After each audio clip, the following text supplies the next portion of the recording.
অনেকেই বলেন এই যে পরাজয় বা আপনাদের যে পতন, সেই সংকটের একটা অন্যতম কারণ হচ্ছেন সালমান এফ রহমান এবং আরও একজন, অনেকের মধ্যে হয়তো অন্যতমদের নাম হচ্ছে ওবায়দুল কাদের। বলবেন এই বিষয়ে কিছু? হ্যাঁ, আমার হাসিটা দেখলেন তো? হাসিতে কি ইন্টারপ্রেট করে নিতে হবে? আপনি বলবেন কিছু? বললাম তো, পুরো দেশের সংগঠন বিভক্ত অবস্থায় ছিল। ওবায়দুল কাদের চাচা, উনি তো আমার মুরব্বীজন। হ্যাঁ, তো শিওর আমি ওনাকে সামনাসামনিও বলতে পারবো, পুরো দেশের সংগঠনই বিভক্ত ছিল, কোন জায়গায় একীভূত সংগঠন ছিল না। এখন উনি যেহেতু দলের সাধারণ সম্পাদক, হ্যাঁ, ওনারই তো এই ব্যবস্থা নিতে হবে। Simple as that. ওনাকে আমি সামনাসামনি বলতে পারবো, উনি কোথায় আমি জানি না। যতটুকু জানা যায় উনি ভারতে আছেন।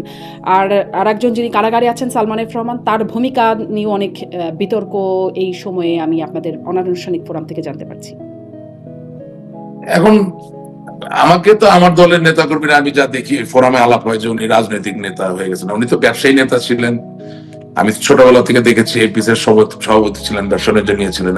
এখন উনি আওয়ামী লীগের নেতা হয়ে গেছেন। কি বলবো ভাই, এটা নিয়ে কি বলার আছে? হ্যাঁ, এখন মানে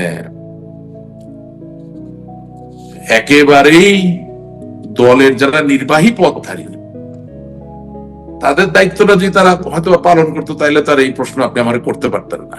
আমার জন্য তো এটা বিড়ম্বনার প্রশ্ন। কি বলবো বলেন?